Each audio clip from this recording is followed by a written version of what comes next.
is all now white.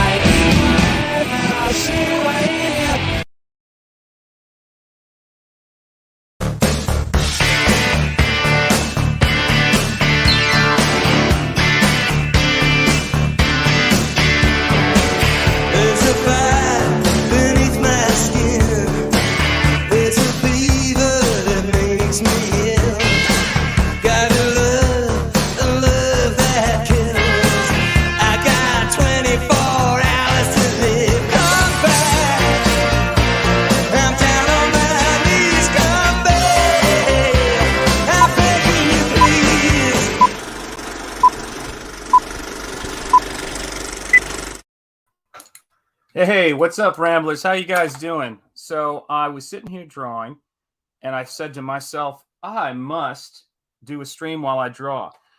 Sometimes I can't really stream and draw and think at the same time. Sometimes I can't think and just think at the same time. But it's good to see everybody here. What's up, Devil Flyer? Boy, let me see. Devil Flyer, Rex Christian, Momentum, all in there. Stephen Rockwood. Oh, hello, Sean. Hello, Stephen Rockwood. Yes, I do love the music. I do enjoy it. And let's see if anybody recognizes where it is. But it's good to see you guys. Just a chill afternoon stream. Working out some action stuff on Nosfero.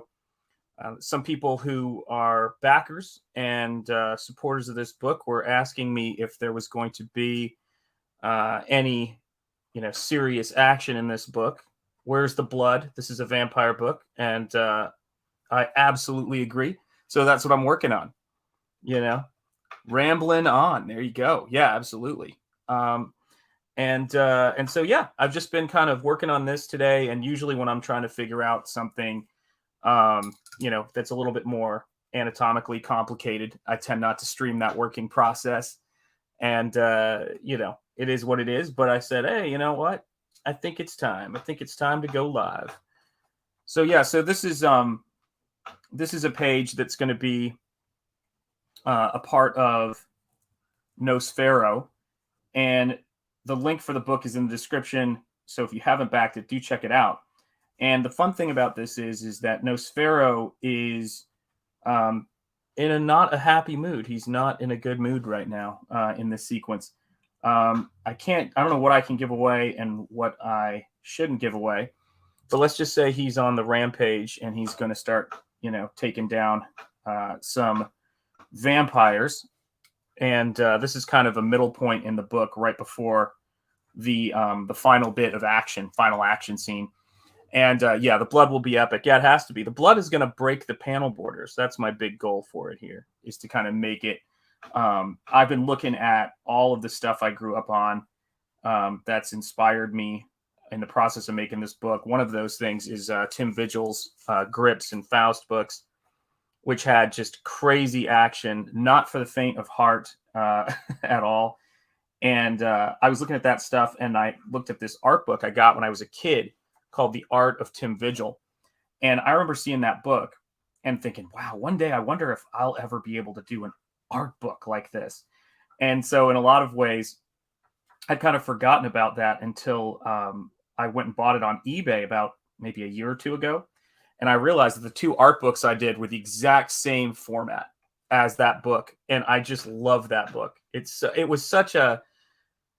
hard to describe. I don't know what people would think if they looked at the book now, through whatever eyes, non-nostalgic eyes. But for me, it was like, oh my God, like my favorite artist has a book just on his art. How cool is that? I'm working on 300-pound cold press Strathmore Gemini watercolor paper.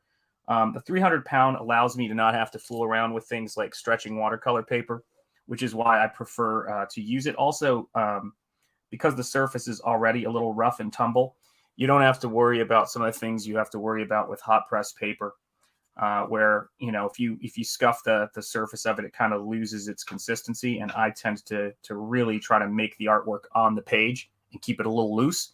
And so that's kind of what the thing is. Rag, I don't know, but I think it is. I think it's cotton rag, but I'm not positive. You may want to look it up to see if it is. It's Strathmore Gemini 400 series. I think it is. I think I could say that it is, but I'm not positive. And so I've just been working on this. And Stephen Rockwood says, With the sort of greenish palette you've used up until now, when the blood makes its appearance with a deep, vibrant red, is going to look awesome. Yeah, I'm excited about it. I've actually tried to up some of the blood on the previous pages because sometimes I'll go back in and edit a few things. So this is where I've been kind of adding some of that stuff in. So you can kind of see what I'm going to be going for. And I'm also going to, the last pass I do on my artwork, funny enough, when I'm doing sequential stuff, is to, I don't know what the word I'm looking for is kind of like a cleanup round, but it's a little bit different. It's almost like color correction. So it's going to be interesting to see where this thing goes once I get into that final stage. But yeah, everything gets that kind of pass, that kind of really detailed pass on it. I don't mean like a pass in terms of it's allowed to do something. I mean a pass in terms of me working over it with watercolor again and again. So yeah, it's going to be, I love that sort of, I've been looking at a bunch of computer renderings of fluids, and then also slow motion, high res, 4K slow motion of fluid, whether it's paint or anything, because I want, when I paint the kind of, the blood and the action and the whatever viscous fluid goes flying in this storyline, I want it to be something that, has that sort of visceral quality to it. And actually, one of my favorite contemporary artists who does some really cool stuff is a guy named Edmundson, and his art book was called Visceral, which I thought was cool. Oh, thanks. Yeah, the blood. Yeah, I mean, it's funny too because sometimes when you're doing a CG book and you're kind of I want to say, how do I word this? You're kind of the central focus of it, in the sense of that you're the person you go to outside of your peers and your friends to kind of go, okay, now what is this working? What's this about? The cool thing about streaming is you'll have a conversation with the people, your backers and your friends, and the people who are supporting your work, and they'll go, yo, I think this needs a little bit, like, where's the blood happening? And you go, oh yeah, that's right, I get to do that. And so that'll always get me thinking about a page or a sequence I want to do. So I thought I need to really make sure I step on the gas on some of that stuff, because right now I've been focusing on, and all the pages that you guys have seen so far, it's been about, the sexiness of the female lead, that character. And right now I'm kind of moving into the phase where I'm like, now I got to show what Nosfero does. Hey, what's up, Victor? How you doing? I got to show what Nosfero does when he gets down to business, And so, yeah, there's going to be some vampire heads a-rolling in this. And so, it's fun to kind of show you guys the wash process of, putting in that kind of intensity of the color. And then it's interesting. We talked about color palette, and when I was working on Prater 7, what's up? When I was working on this one, I did this color thing that I'm going to do a lot more of to push things, where I really kicked the value up. And so take a look at the background right there on this panel. I don't know if you guys can see that okay, but it's a really deep green and black kind of color, and it just really makes the flesh tone in that figure stand out. So I'm really digging, where the color is starting to go. I think this is going to be a completely different project for me. Let me just adjust my camera a little bit there, than anything I've done before.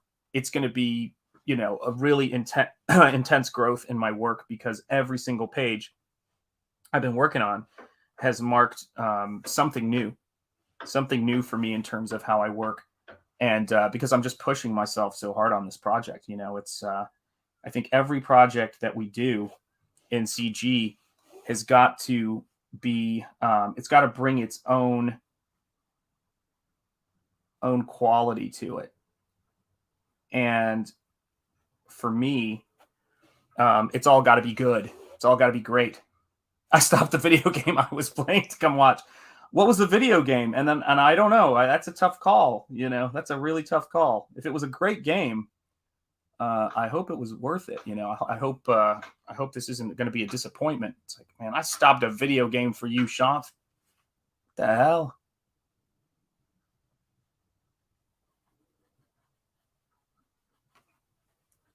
Yeah, I got to know what the game was.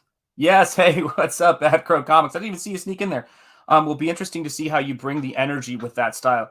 Yeah, you've hit the nail on the head. how do you bring the energy with a soft style? And for me, it's falling back into my, and that's a very good point. It's falling back into my comic book roots because, for like, I'm looking at the people I'm looking at painting wise for where we're going are the Frazettas.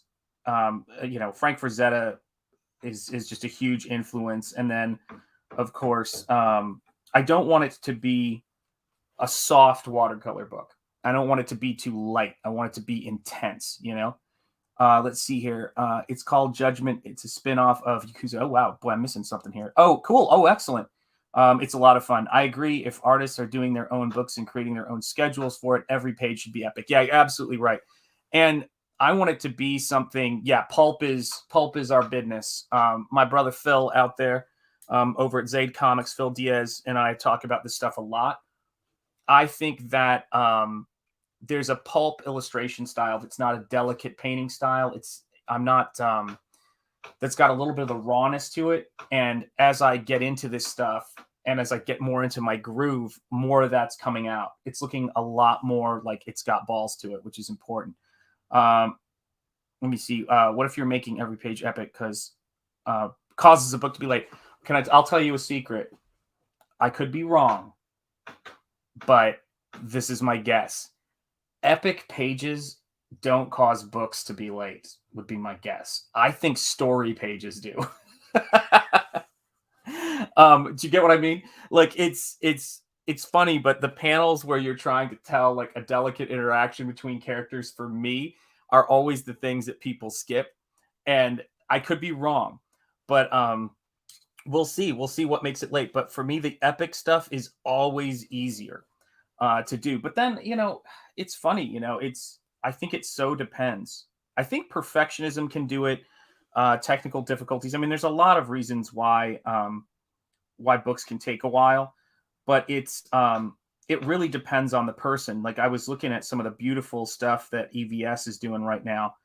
And the thing that I was really responding to was the detail he was putting into these rather, these scenes about them living their lives inside of the world after the Vespas have taken over. And I think that's just, so cool.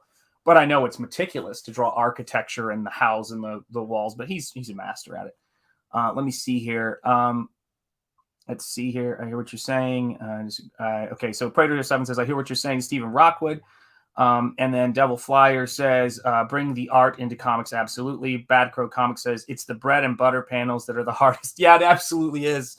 I used to, I have an original Todd McFarlane piece and Spider-Man's not in it, but it's from Amazing Spider-Man. And it's a down shot of a house and in perspective with a picket fence. It's an incredible illustration. It's beautiful. And I'm sure it took him, a while to do that. But it really is. It just depends on what you're putting into it. For me, I have a pretty good.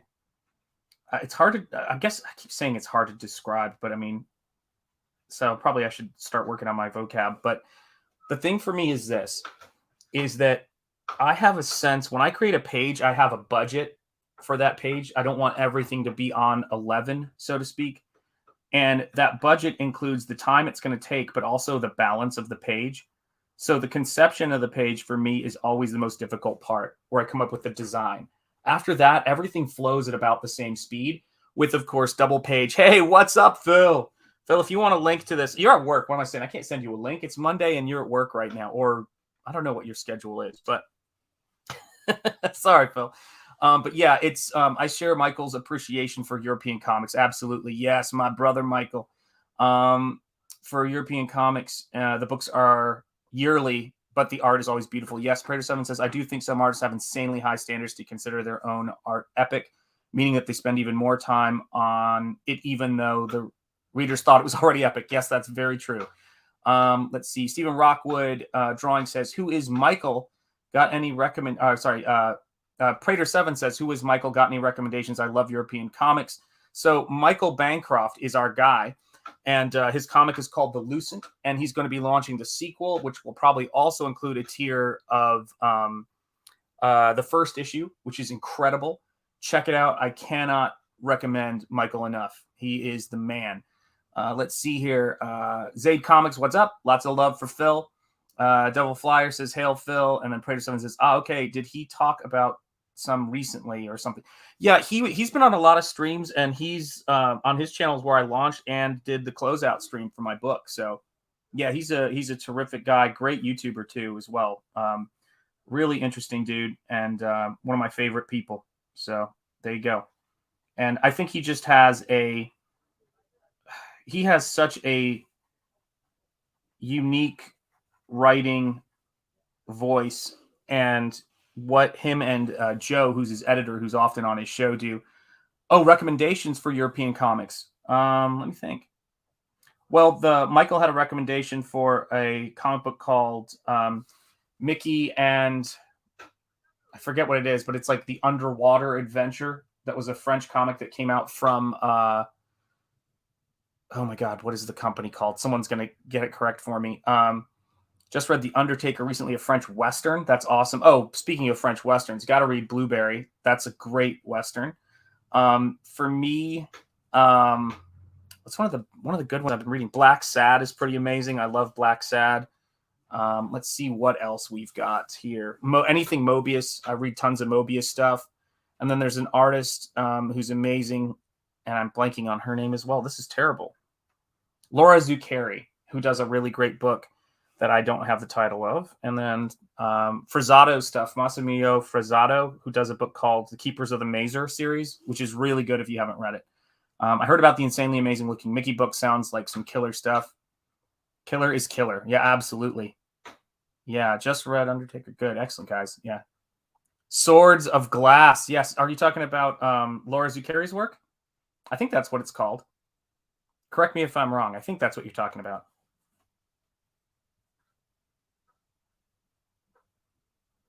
What about Sandman? It's I'm going to offend some people here. I have not read Sandman. Apologies to all of my Sandman fans out there. It wasn't like a moral judgment or anything like that. I just haven't read it. But a book that definitely influenced me to pick up a brush, although it doesn't so much influence my style, I just love the book, is Moon Shadow, which is illustrated by John J. Muth. I love that book. Yeah, but it's not... it's let me see here. Yeah, Laura Zuccari. Yeah, she's amazing. So I met her online. We were just chatting back and forth about artwork, and she's just the nicest person in the world, and an outstanding artist and illustrator. Really cool person. She sent me layout pages from time to time back in the day. Actually, I should reach out to her and see how she's doing. And her layout pages are just breathtaking. It's some heartbreaking stuff to look at, as you would imagine. I mean, Laura's not a dim bulb or anything like that. Okay, so we've got Eric the Guapo says you didn't miss out much by not reading Sandman. Well, it's it's one of those things to where I like the stuff that I'm drawn to tends to be more of the action stuff. And so, it was the kind of thing that I know people, I have friends who read the book and it really, kind of spoke to them and they loved it. The closest I ever came to that was Moon Shadow, which I just thought was a gorgeous book. But I was more likely, if I was going to read a painted book, I would have read Havoc Wolverine Meltdown with John J. Muth and Kent Williams. That's more like my speed in terms of what I want to see happen. And then, of course, Frazetta's, paintings and Todd McFarlane's work and Tim Vigil's work. Like, I loved a lot of action stuff. Let's see. Yeah, she also did Downward to the Earth. Yeah, which looks beautiful. Haven't read it yet. I've tried reading Sandman and have read the first issue or two several times now. Yeah, I don't know. It's for me when I'm doing my stuff. It's one of those things where. Hold on one second. Just gotta.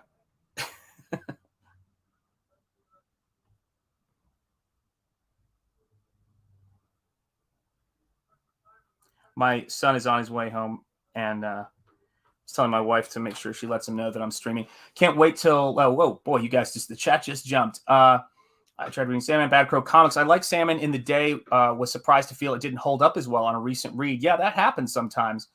Yeah, I don't always know why that's the case with certain things. Can't wait till Preston does more painted comics. Yes, I would agree with that. Sean, I was just studying Dave Stevens' art. What it do? Not much, and I love Dave Stevens. You want to talk about somebody whose work just rocked me to my core? It's Dave Stevens. Okay. So I think when you like an artist, you buy multiple copies of their books. It's just a weird obsession some of us develop. Not always, but when you, okay, let me not say like. When you're obsessed with an artist, you buy multiple copies of their books.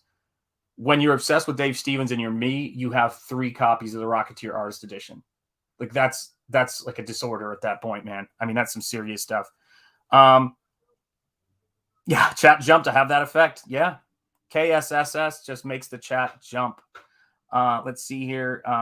Heard of Alex Alice? I haven't. French artist, writer, made Siegfried and the Castle and Stars. That second one is very pretty. I haven't seen that, but I've heard of it. I'm almost positive I've heard of it. So we'll have to see. Let me see what else we got here. Gosh, you guys are busy. But yeah, so there's going to be some decapitations and some action happening in this. I posted the layout page, I think, last night, but I can't remember. Everything's a bit of a blur. And yeah, my goal for this is to really kind of bring in. There's a shot right there of somebody having a bad day, but is to really bring in that kind of that drama and action and excitement that I think makes comics what comics are.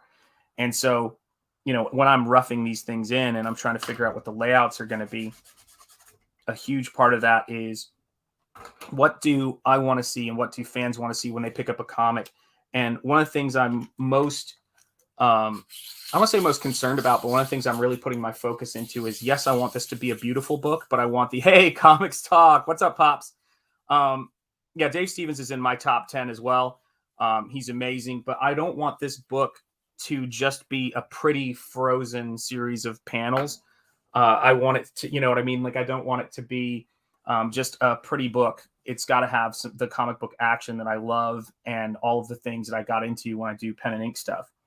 And, you know, it's not like, I think every artist brings something new, and you guys are as good a judge as anybody as what you want to see in the work that you buy. And, you know, I guess the best example of that is that when my backers back my work, I know they expect me to bring what I bring to the table and just kick ass and make it as good as I can do. And that is such a overwhelmingly positive thing that I'm so grateful for.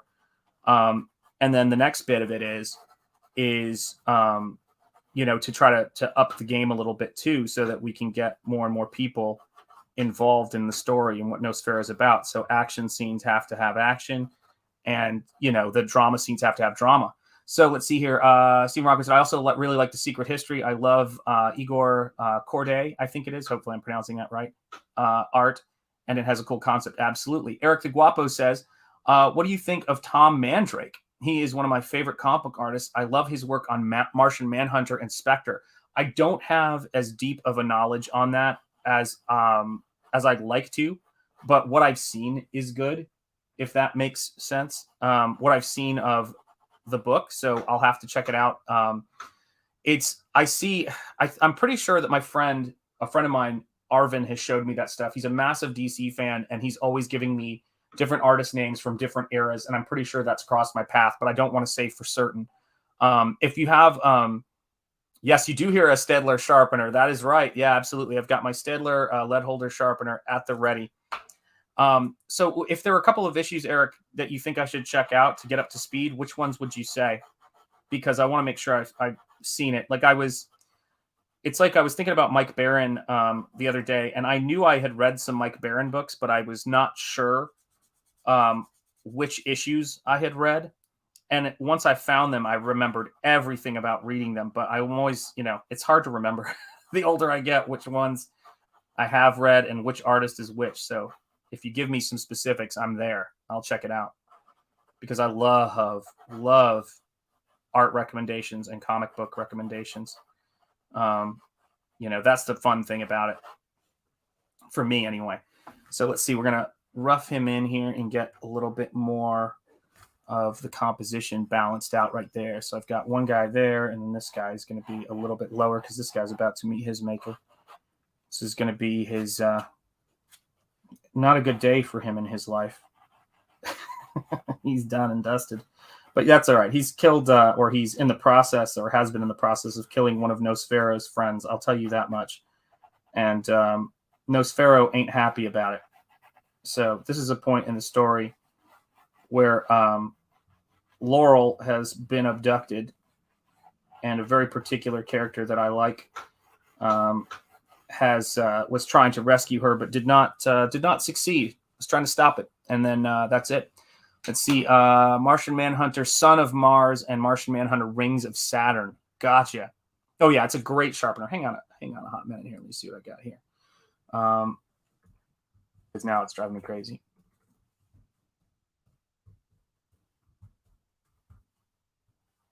Okay, cool. Images. Sorry, got it. It has to be done. Yep, no, the work. It's beautiful. Love it. Just wanted to make sure. Yeah, I mean, it's just a few minutes ago I received a box from Steve Rude. Steve Rude is the shit. I love Steve Rude. It's the very first volume of Nexus in black and white. It was free, only paid for shipping. Steve Rude's awesome. Yeah, Steve Rude is the dude. Let's see here. Eric Guapo says, and the Spectre, Crimes and Judgment. Yeah, I'm going to have to check that out. It's beautiful stuff, and it really... it sort of just takes you back to that golden age where people were, and which I think we're heading into a new one, to be honest, where people were just striving so hard for greatness, really trying to push the envelope of and let's just say this, carry the torch for American comics and what makes American comics great. And for me, that's what I love about what so many of us have been doing in CG. It's like, and why we're here is that I do think that it's about, us, kind of creating this, like someone was asking on a stream the other day about manga, and the conversation was, oh yeah, Mike Barron. No, absolutely. I totally know what you mean. Let's see here. They are all affordable on Amazon. Nice. Yeah. It was, Nexus is amazing, but they were talking about, whether or not, how do we get a younger, quote unquote, younger audience, to CG. And I started thinking about it, and it's a great question. And the thing I kind of realized was, this is the thing that Americans can't see, and Westerners can't see for that matter. We can't really see our own culture. We tend to think everybody within a culture tends to have some idea of what their culture is, but they're kind of a little bit blind to it because you're in it. It's like, does a fish know that it's wet? No, it doesn't, because it's in water all the time. I mean, this is a C.S. Lewis expression that he uses. And it got me thinking about the fact that what we have to remember is that there is a unique quality to the American mentality comic book that is what was so appealing and led to Tezuka kind of being the founder of modern manga. And so if you think about it that way, it starts to really, it really starts to change the way that you think about things. You go, well, maybe our thing is to realize that if I'm a young Japanese, comic book fan, and I want to read something that is American, I don't have a choice, because there's the stuff that's being put out there is not that impressive. And as American artists, what I think we have to really do, and as American craftspeople, is we have to raise our game and remind ourselves, as much as anything else, that there is something, or as much as anyone else, that there is something unique about this art form that is what is in Steranko. There's a shout out to a lot of you guys' favorite artists, but is in Steranko, is in Kirby, is in Dave Stevens, is in Barry Windsor Smith, is in Alex Toth. All of this stuff that is great. Like perfect example. When I look at Narwhal's work does not make me think of current comics, and it does not make me think of manga. It's almost much more of an international style. I know for a fact when I look at Ethan Van Sciver's work, if I was tempted to go anywhere, it would remind me of some of the British comic book artists that he loves, but also I think it's uniquely Western.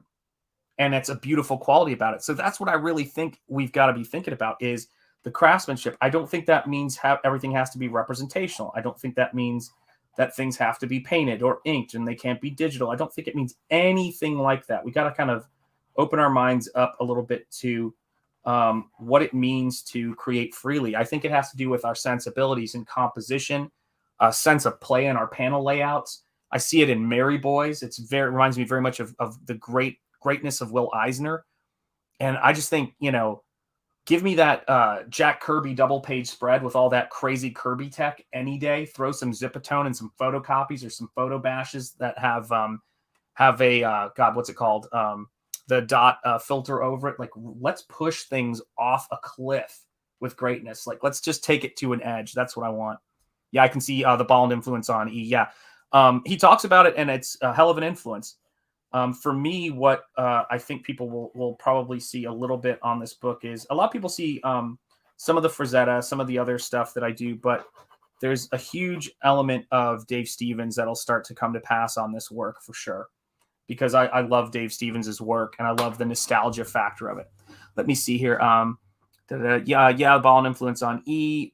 Prater 7 says, it does make me sad that kids now aren't into comics like they used to be. There's so much out there for them to fall in love with. Well, here's the thing I'm going to use as a challenge for myself. And it's funny. I think Ethan makes a reference to this too, but I've been talking about this for ages, since before Comicsgate. Before I did my first crowdfunded books, any number of things. But I used to say that when I was in school, when I was growing up, there was a scene in Back to the Future. And for any of you guys who know that movie, where he's running down the street and all of a sudden he finds some kids on a little, I guess it's almost like a soapbox, but a milk crate. I don't know what it was.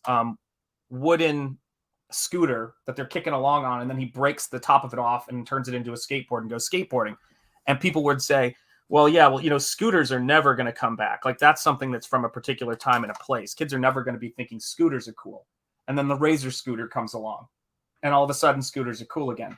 People were saying, oh no, with video games today, especially, think back in the day in the late and mid 90s, they go, kids will never be into books.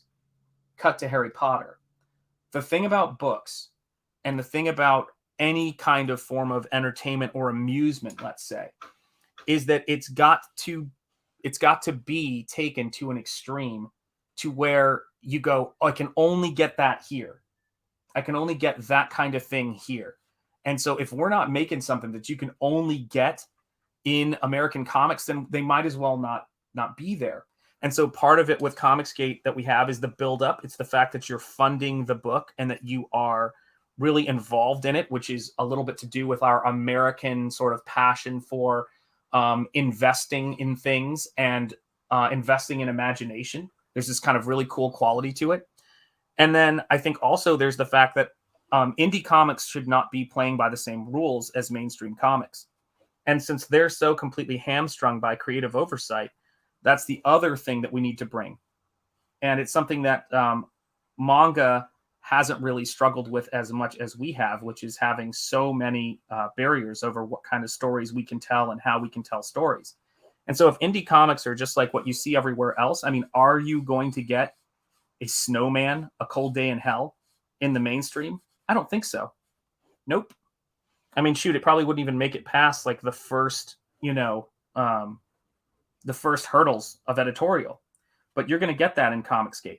Are you going to get a book like The Lucent? I think, to be honest, I think you could get a book like The Lucent in Europe. I think you might even get it from an indie publisher. However, the problem is, let me just put it this way. I don't think you could see anything like The Lucent unless Michael Bancroft is doing it. My personal opinion. That I have so much regard for the guy.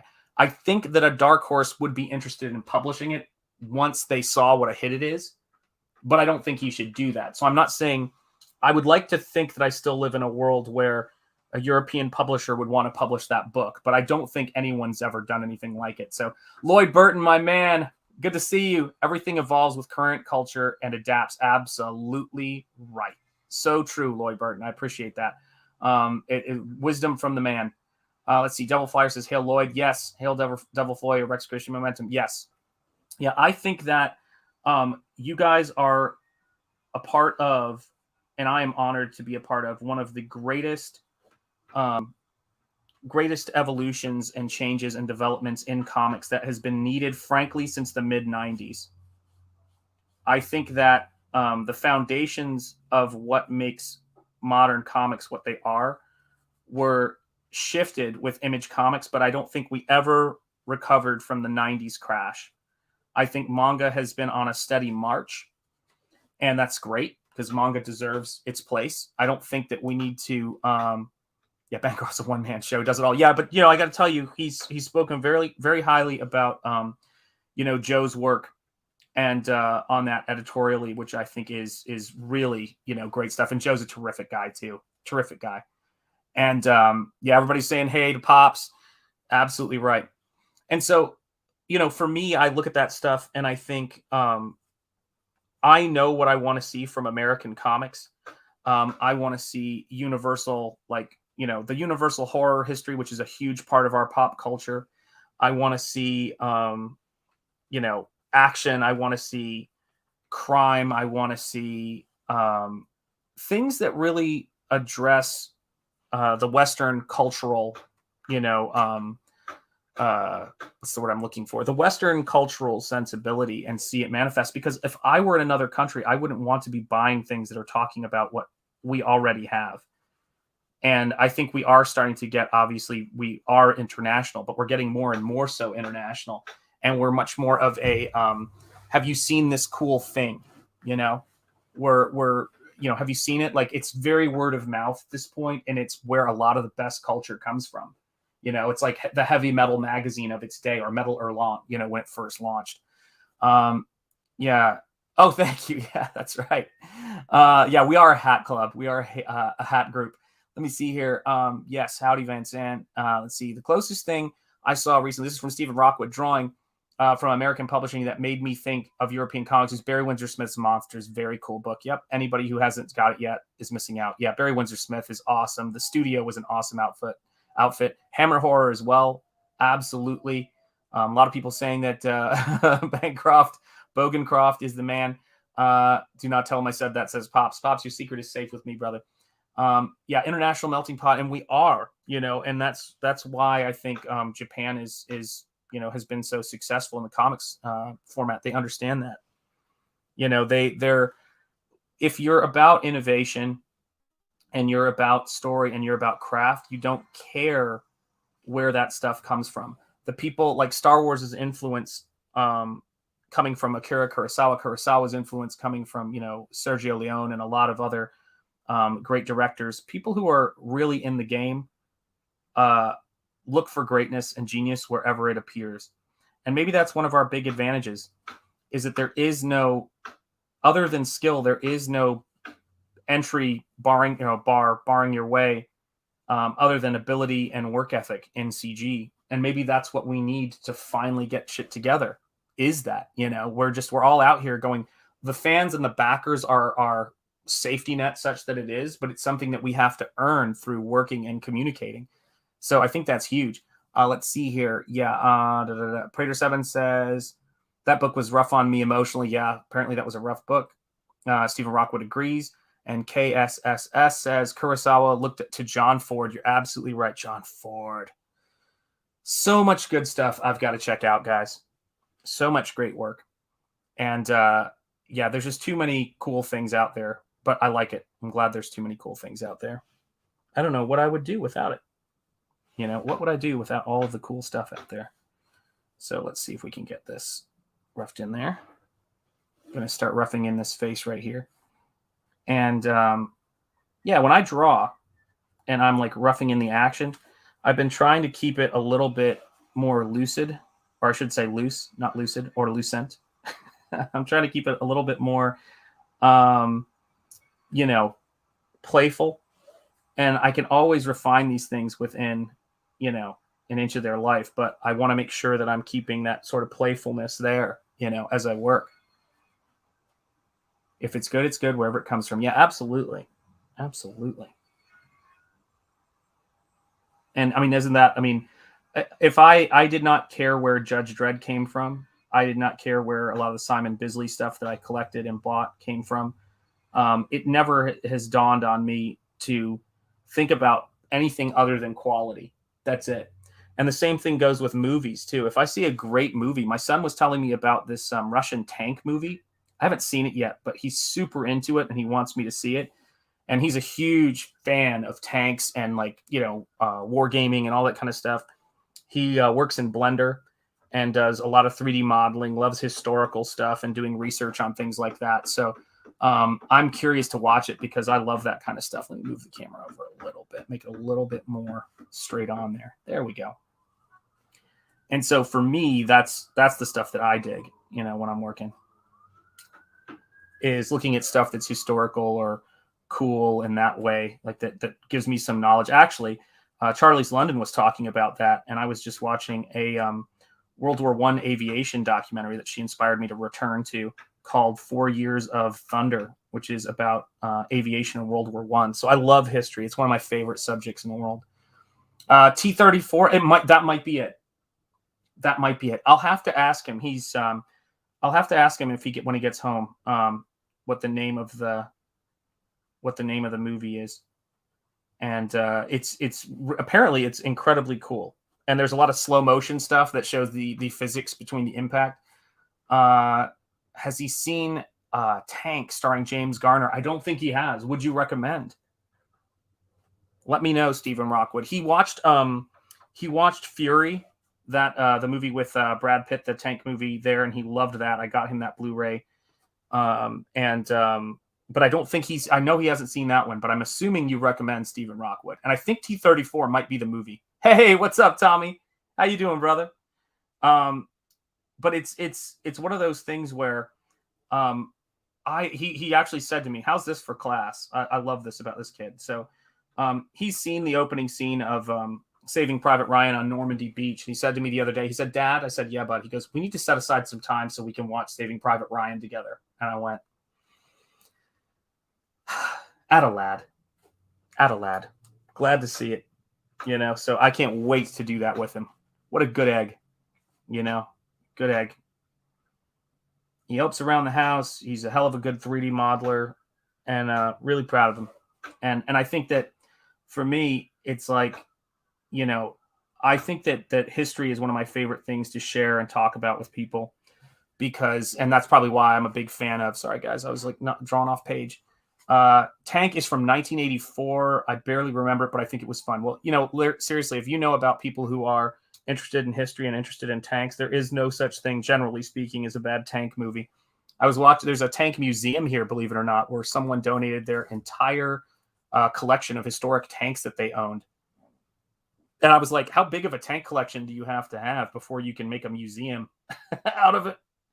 You know, it's like, but yeah, so he passed away, and now there's a tank museum it's in this region. It's not near where I live in any real sense, but it's in New England anyway. There we go. We're starting to get this thing happening here.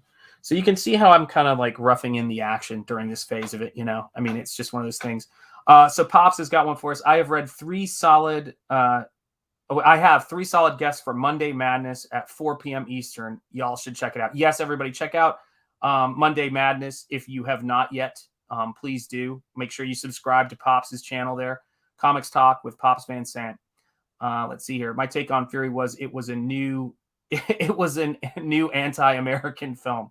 Yeah, I have not. I don't know if that was his particular reaction to it, but it wouldn't shock me at this point. You never know. Let me see here. I've heard several people recommend T-34. It's on my list too. Excellent. And then, wait a second. Whoa. I'm missing a bunch of chats here. Sorry, guys. Oh, my gosh. Eric Guapo says, I'm always looking for indie books, even outside of CG, Image, and Boom. Have a lot of great stuff. I've been reading Philadelphia from Image, and it's surprisingly good. It's such a cool comic book for a vampire horror book. Good. Just making sure I got the first part of that chat. Sorry about that, gang. I'd suggest...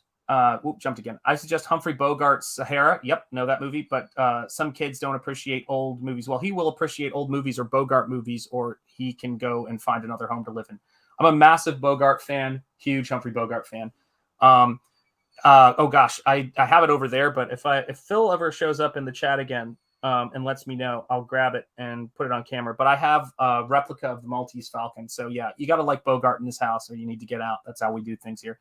Hit 70 subscribers on my Substack today. Congratulations, Tommy. Really good, considering that I have no finished images up there yet. Well, still, congratulations, Tommy. Eric Guapo says, when I worked in EMS, my station was on an airport, and the owner of the hangar had a collection of decommissioned tanks that was used in the movies. Whoa. Holy cow, that must have been amazing. Did you ever get a chance to take a look at them? People have always used paint like this to color more traditional comic book inks, right? Yes, they have. Just curious. They certainly have Praetor 7. I love Bogart, says Stephen Rockwood Drawing, and hail Stephen Rockwood Drawing. Agreed. Tommy, yes, congrats on that. Absolutely. Yeah, guys, I mean, seriously, got to always make sure that you celebrate those successes. It's a huge part of what we got to do just in life. Like, that's just good advice in life, you know, is to just make sure you, it depends. Like some people, I'm not saying that, you know, we can pay attention to the ways in which we need to improve and the things we can do better without completely ignoring the things that we do well on. And I think sometimes some of us, in order to get to a certain skill level, you've got to be self-critical. And I think that maybe we've gone a little too far in the ways, in some respects, depending on where you're from and how you were brought up. We've gone a little too far into the praise over criticism. You've got to know when things aren't working during your childhood, during your youth, your formative years, and it shifts definitely as you get older. But I do think that I also run into people who, it's important to see both and understand both as a means of gauging your progress. And so, you know, for me, if someone does great work, I think it's really important to, you know, to point it out and to make sure that they're seeing it and understanding it. Because like I see, if I see somebody doing something great in CG, there's this beautiful turn of the line or this great bit of dialogue or this great organization, I always want to shoot them an email or a message on Twitter to say, good job, man. Let's go. Let's get it. You know, let's go. Yeah, we all love Bogart here, Tommy. Yeah, absolutely. Megs Doodles says, my dad watches a lot of History Channel. Hell yeah. And we watched the old war shows a lot when I was young. There's really a good metal band called Sabaton. I think I've heard of them that make songs about military history. I believe I've heard of them, if I'm not mistaken. Study your past and you will better chart your future. Absolutely right, Devil Flyer. Eric the Guapo. Yeah, the owner let us inside. Oh my God. My son would flip out. Let us inside some of the tanks. He also had a couple of old Vietnam era Higgy helicopters. Whoa. That he would let us in sometimes as well. Let's say, yeah, Huey. That's what I thought. I was like, Higgy, that's interesting. Yeah, Huey. I was like, I don't think I've heard that one yet. Yeah, absolutely. Yeah, I love the old Hueys. And the thing about it too is that there's this place outside of New York where they have a lot of the World War I planes, biplanes, and prop planes. And I always find those fascinating. And when it comes to aviation history, have a particular fondness and love of the old pusher aircrafts like the DH-2 and the FE-2B that were the de Havilland and then what is the FE-2B? I can't believe I'm blanking on it. But they're just really crazy concepts. Before they had figured out how to synchronize the machine gun so that it wouldn't shoot your propeller off, you know, before they had those things synchronized everywhere and everybody had that bit of technology, they tried having pusher aircraft for a bit so that they could fire unobstructed out the front of the plane. And it's just really a weird little, you know, it's almost like the Wright Flyer in a sense, but it's a weird little offshoot from World War I. They've got this strange character. Yeah, those Hueys are huge. Yeah, I used to not think they were that big. I don't know why I didn't think that, but yeah, they're massive. And I don't know from personal experience. Like I've seen, I went to an air show and I saw an A-10 tank killer and I saw a lot of planes, you know, on the ground, which were really cool and amazing when I was a kid. But I don't think I've been inside or seen a Huey on the ground nearby, which is odd because you'd think I would have, just based on my interest in just anything like that, history or otherwise. So you can see how I'm kind of trying to rough in this torso right here on this vampire. And I will tell you this, if there's one thing that doing demos and teaching helped me with when it came to switching over to YouTube and CG, and I still struggle with it a little bit, is the whole talking and drawing thing, because it is really hard to talk and draw. Bob Ross is incredible for being able to do that. But I'm really practicing it because I want to make sure that at least as often as I can. And sometimes it's just the things I'm working on are a little too much for my a little too much neural load for me to be doing both at the same time. But I'm definitely working on it, guys. I promise. But so this is the Torso I'm working on. Let me see here. I really liked the let me see here. I really liked that movie from several years ago called Flyboys. I did too, and I loved some of the stuff, the shots in Flyboys, and I really loved some of the shots, even though it was a very overly tedious film in a lot of ways. But the Red Baron movie that came out, the German film that came out, it was historically ludicrous. I mean, just absolutely ludicrous from a history standpoint. But it was some of the scenes with like the DB, I think it was the DB 400, were just incredible, where they have a quick shot of the vantage point of the gunner on a DB 400. And I was just like, oh my gosh, this is just insane. It really put you in the center of the action. If they had just paid a little bit more attention to history and a little less attention to drama, quote unquote drama, it would have been a much better film.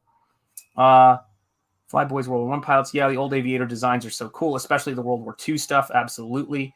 Flyboys was a good World War I movie, so we've got that from Devil Flyer and Eric the Guapo are all chiming in on that. And then Comics Talk with Pops Van Sant. Pops is saying, anytime you want to co-host to field the questions, yeah, absolutely. Excellent. Yeah, I may take you up on that. For someone who isn't comfortable doing art while talking, you're doing quite well. Thank you. I do appreciate the kind words there.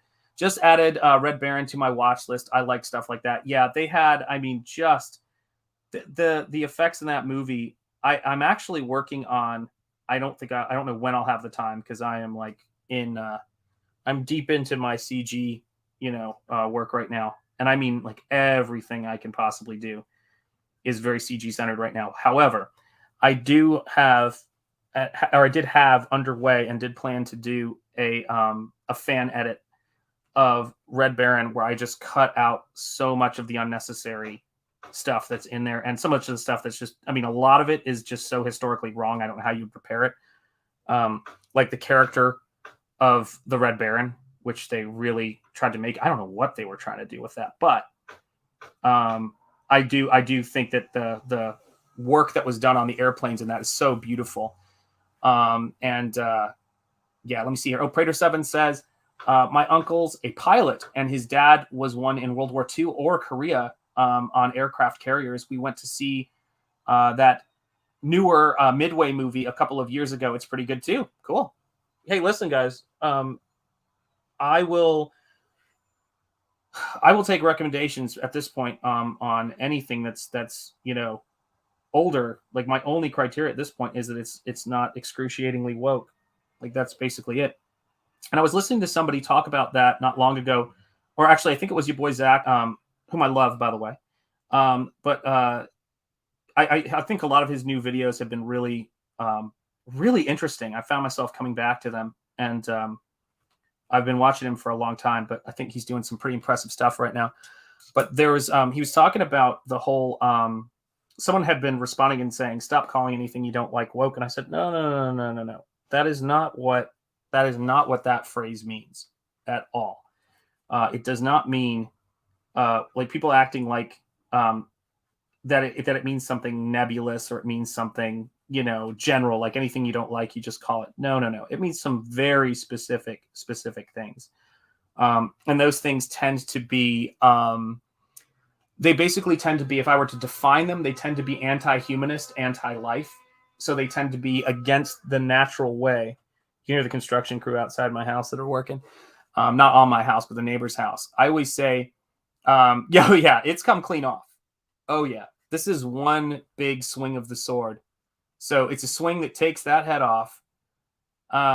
Yes, I'm Zach Curious, or I'm pansexual. Has anybody used that yet? Did I just come up with a new one? I like that. Pansexual. Let's start using that. Yeah, that sword, that vampire's head comes off, and then he flips the sword around and he stabs it right into the belly of this one right here. And there's going to be just a nice streak of like a very fluidy, fun blood that's going to be making that panel. And yeah, I think that for me,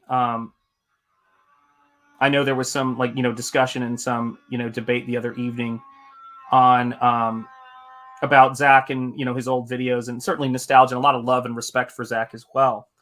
And the thing that I always come back to with Zach is that he was such I mean, he is in many ways, innovator and the guy who put his, his nuts on the line there to try this new crowdfunding thing, largely because doors were just being shut in every direction for him. And so whenever he's got an idea on something, it's almost like Kurosawa's late work when people are like, oh, Kurosawa's a has-been. He's all washed up and he's, after Dodeskadan, don't fund him. And then George Lucas and Francis Ford Coppola funded him, and we got movies like Kigamusha and Ron.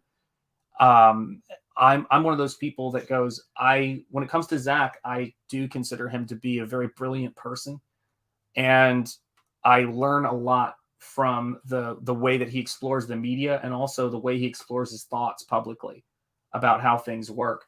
And he's kind of his own entity in that regard. He brings something to the table that I don't know is it's hard to put it down. It's hard to articulate it, clearly. Let me just see here. Love Zach's videos where he shows what a comic has done right or wrong. Yeah, those are great in regards to technical stuff. Shanth, have you ever seen Zero Theorem? I have not. It is it's a weird ass Terry Gilliam movie. That's fine. My wife's favorite movie is The Fisher King. So Terry Gilliam's good in our household movie, but I bet you'd find it interesting. I'm sure I would. Yeah. Tommy says Zach's technical critique is really good. Yeah, he's got an eye on him. There's no getting around it. So we've got two things about Zach that I think are really cool. One is that he's got a good eye. He's got a good eye for taste, but he's also willing to push things out there a little too far. And you kind of have to do that. Like I remember, let's go from one end of the spectrum to a completely different end of the spectrum. I remember when I got, I think it was the 4th issue, could be wrong, but the 4th issue of the Spider-Man, Just Spider-Man title, written and illustrated by Todd McFarlane. And the lettering, the colors were really weird on it. And then there was another issue, I think it was number 12 or 13 of Todd McFarlane's Spider-Man, where the lettering was nuts. So Todd McFarlane actually did the coloring on issue 4 of Spider-Man. I think it's 4. Someone correct me on that if I'm wrong. And he also did the lettering on an issue of Spider-Man. And I just go, wow, you really lettered that whole book. So I think sometimes you got to experiment and push yourself and try new things in order to figure out where things go. And the cool thing is that people in CG seem to be very, very supportive of that, and granted, I'm not, I'm pushing this as far as I can in terms of the technical aspect. And so I'm maybe a little bit more conservative in certain ways, but in terms of panel layouts, I'm going to go nuts on this. I want this to be something that people are, and I don't mean nuts in the sense of it's illegible. I mean nuts in the sense that it's got some energy to it. So let me see here. God, let me adjust my glasses here. Sorry, guys. Tommy, Zach's technical critiques are great. Yeah, absolutely. KSSS says, Ron is awesome. I love that movie. Yeah, I've watched that movie's assault on the White Castle, not the burger place. I would never support a movie that had an attack on a White Castle or a Crystal Burger. Know that about me. I don't want to get into politics, guys. But when it comes to tiny little hamburgers in boxes that you can eat 40 at a time, I'm game. Let me see here. There we go. Is it Micra? Am I pronouncing that right? Hopefully I am. Hey, folks. Good to see you. Scottsley says, hail Sean, hail Comicsgate, hail Scottsley, hail Comicsgate is my reply. Prater7 says, Micro, what's up?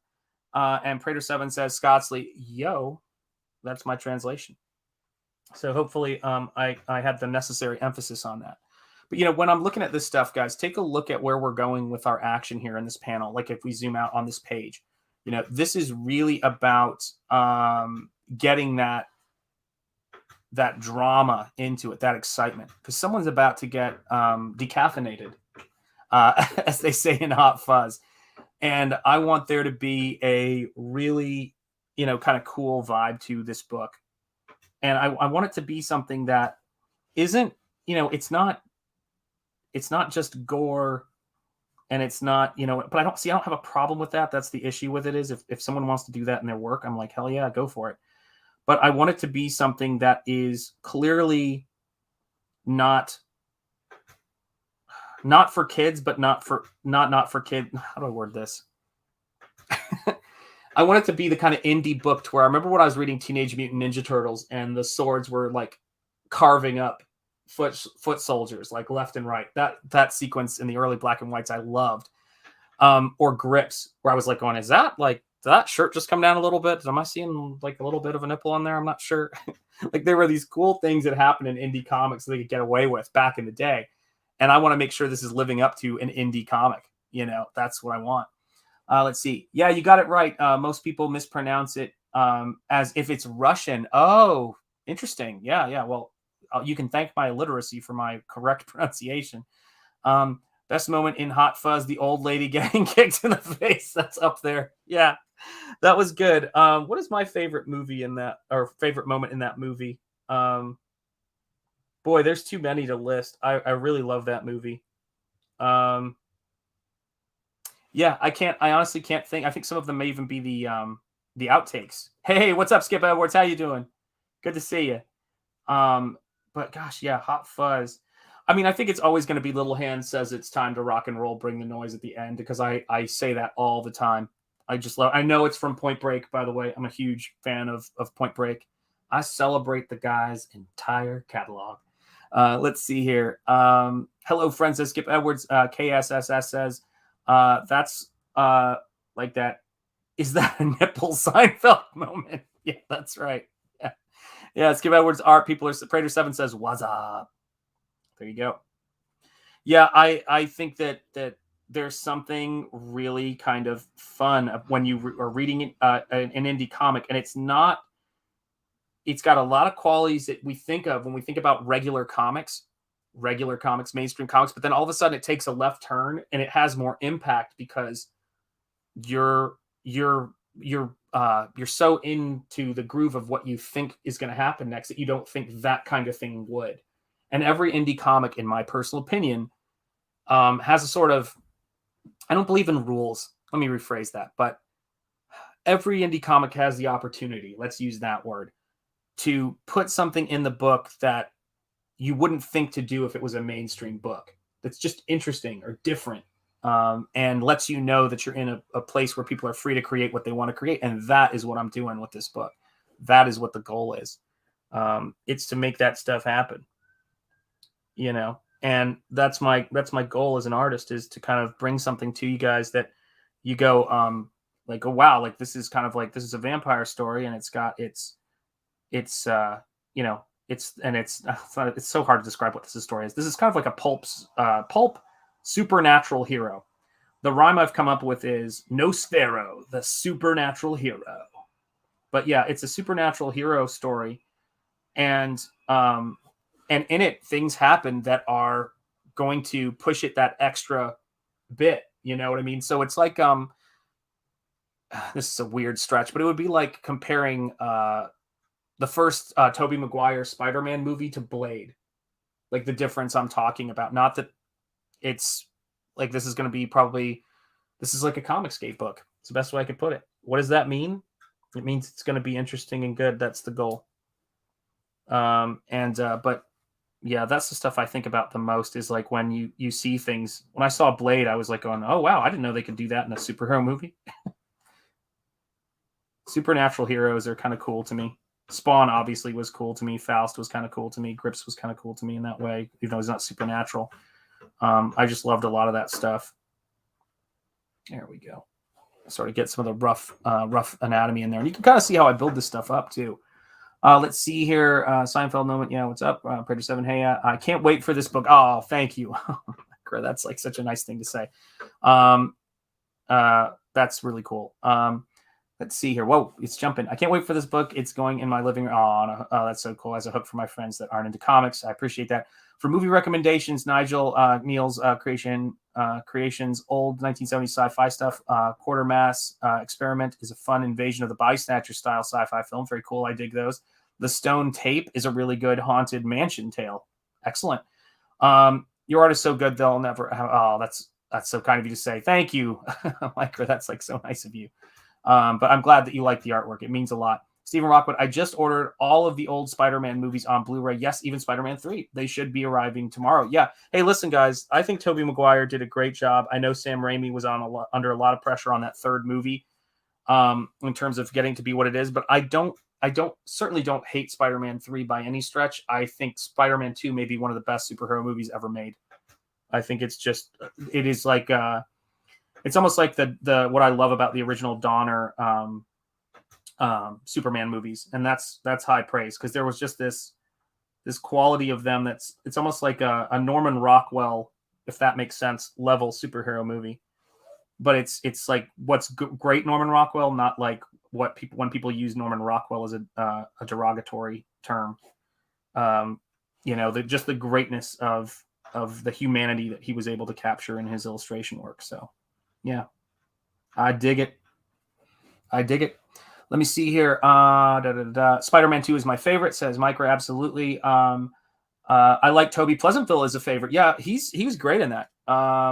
Let's see here. Micro says with X2, very cool. Yeah, X2 is a really great film. I thought it was really nicely. The story was really great in it, and it was well told. I also loved what's his name? God, is it Brian Cox? Is that the guy who was the villain in it? He's just chews up scenery. He's so great. He was great in Troy. He was great in the Bourne movies. I really do think that he's got such a, that line he says is like, if there's one thing I know, it's my own work. Shoot it. It's really good in that film. Super cool stuff. Oh my gosh.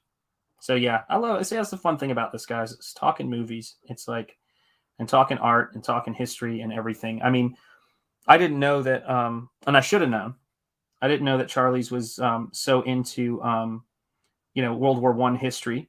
And that just shows like how there are so many creators in CG, that there are creators whose work whose name but you haven't spent enough time deep into their YouTube channel to realize what all their passions and interests are. And it's a real blessing to find out all that stuff. Let me see here. Yeah, Brian Cox sounds right. Excellent. Yeah, Brian Cox, Prater 7, Micro says, yeah, Prater 7 says Brian Cox is always great in my opinion. Yeah, I think he's got a great presence. Spider-Man 3 had too much, KSSS says, Spider-Man 3 had too much studio interference. Combine that with the first two settings, the bar was really high. Yeah, you're absolutely right. It couldn't stand up to expectations. Yeah, I think that's tough. And I think also Venom is, Venom being shoehorned in, I think, is an issue. And I think that I still think Venom needs his own, Dave Michelini or Michelini, depending on how I'm supposed to pronounce his name, and Todd McFarlane's story. I want to see it happen. Brian Cox was the first Hannibal Lecter, by the way. Oh, really? Wow. Oh, that's right. That's right. In Manhunter. I remember that. That's right. Prater 7. Good snag there. I appreciate that. That's a good catch. A lot of people don't know that about that, that was the first incarnation, or first film incarnation of that character. Yeah, very good point.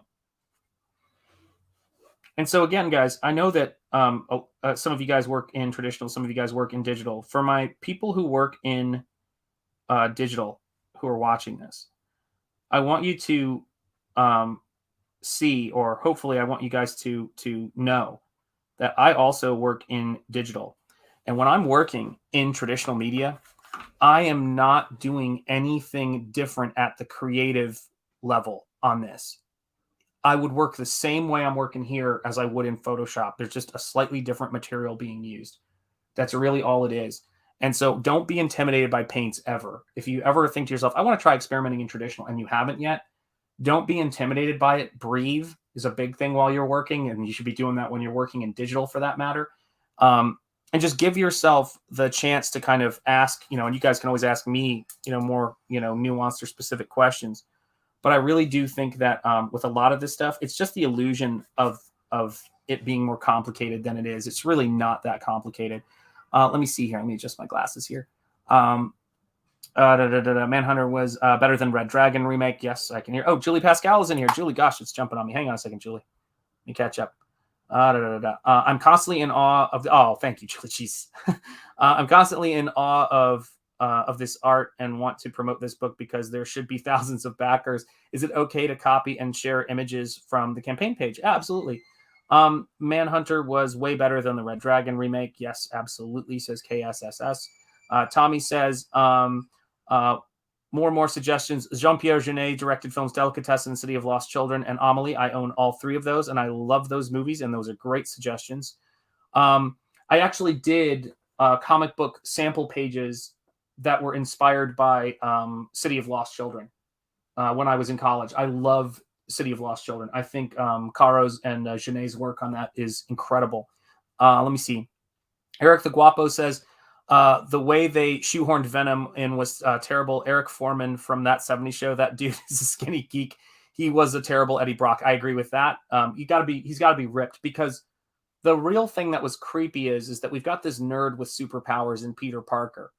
The Venom suit has its own powers that it grants you, but now you've got the Venom suit bonded with this guy who is a tank, is this ripped, almost hulking monster. And it's kind of the fact that he sort of is a little bit older, that he's a little bit world weary. His career has been destroyed. I always thought that was, the whole debacle of the Sin Eater. I always thought that was something that would be really cool to see, done well. And I don't know that it has been yet. Facebook doesn't like links in their primary posts. Yeah, absolutely. So better to put a link in the comment. You're right. Yes. Digital, not having to buy paint. Absolutely right. Yeah. I think, yes, absolutely. I completely think that's the case, but in terms of like one of the upshots of it. But I also, it's funny, I love both so much. I love digital and traditional, so it's tough to say. Sean, are you going to hand letter the speech bubbles and captions?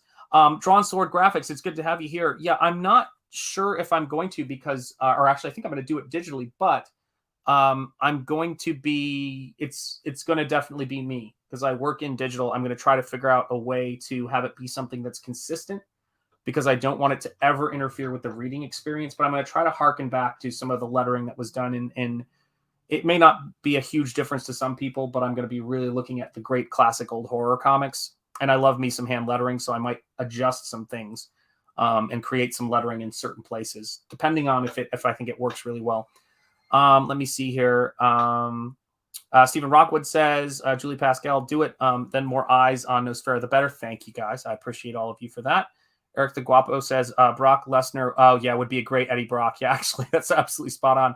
I would love to see that. Yeah, that would be cool. Prater7 says, Julie Pascal, I'm not sure if you can put links in the chat without being a mod. Oh, I think we were talking about in Facebook. Yes, Julie points that out. That's on YouTube. Yeah, the studio forced Venom on Raimi. Absolutely. And then Julie Pascal says, my bad. Yeah, gotcha. Or sorry, Prater7 says that, Julie Pascal, my bad. Yeah, guys, seriously, I saw, when I go to sit down and do a YouTube stream, and I want to, show you guys, like, this is what we've done on this stream, just so you guys can get a sense of what we've been up to and what you guys have been, seeing me work on, right? Is we're making a comic book here, guys. We make comic books in Comicsgate. And that's one of the coolest things about it for me, is that's what we're doing here. And I always say to myself, should I be streaming, or can I stream? And if I can physically and mentally have the wherewithal to stream, I'm going to sit down and try to do it, because I think that one of the fun things about it is that it's putting a little bit of a shot of adrenaline into what we're doing here. When artists see other artists working, and when creative people see other creative people working, when people who are backing these books say, hey, this person's at work now, I'm backing this book, and this person is at their desk doing what they're doing, which you should always assume, always know I'm working no matter what.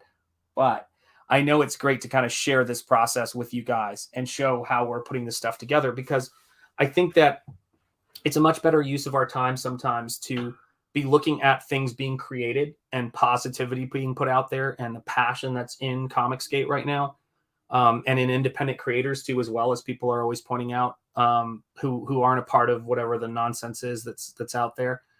And I think it's really great for us to be spending our time looking at things that inspire us, instead of things that kind of, maybe they put fire in our belly, but maybe they make us kind of feel hopeless and frustrated.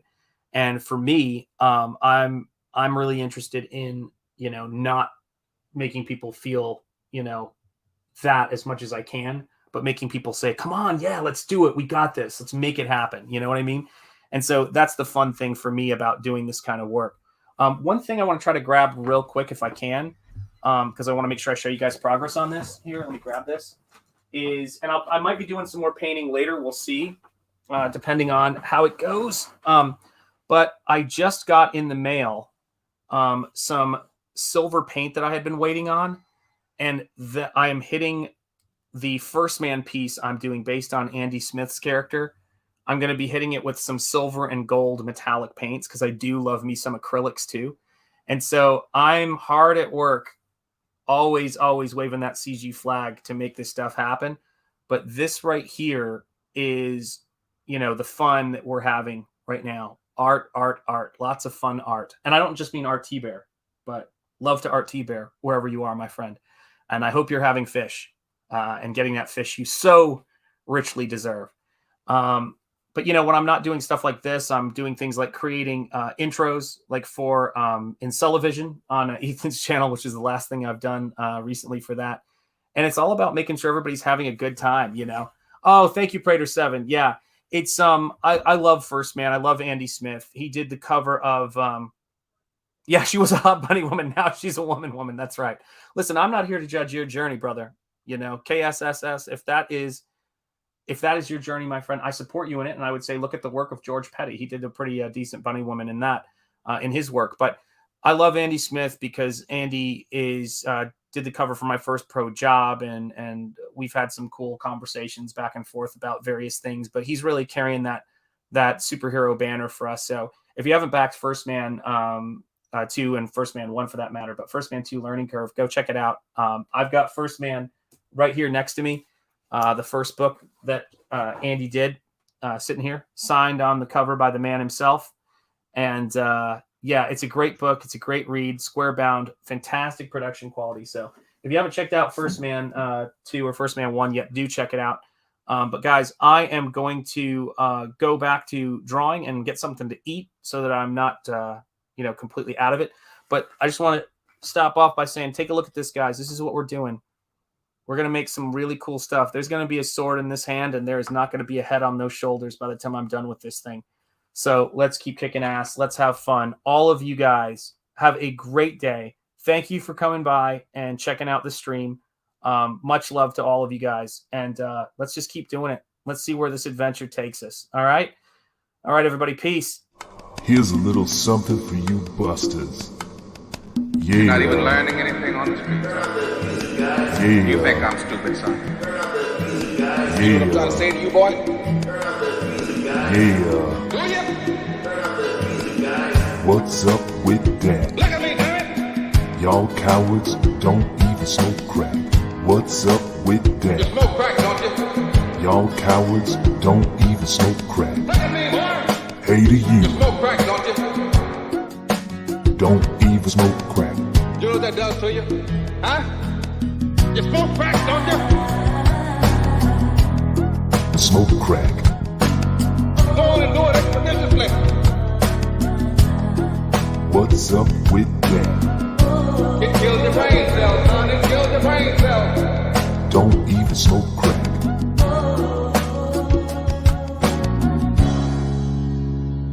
No gut, huh?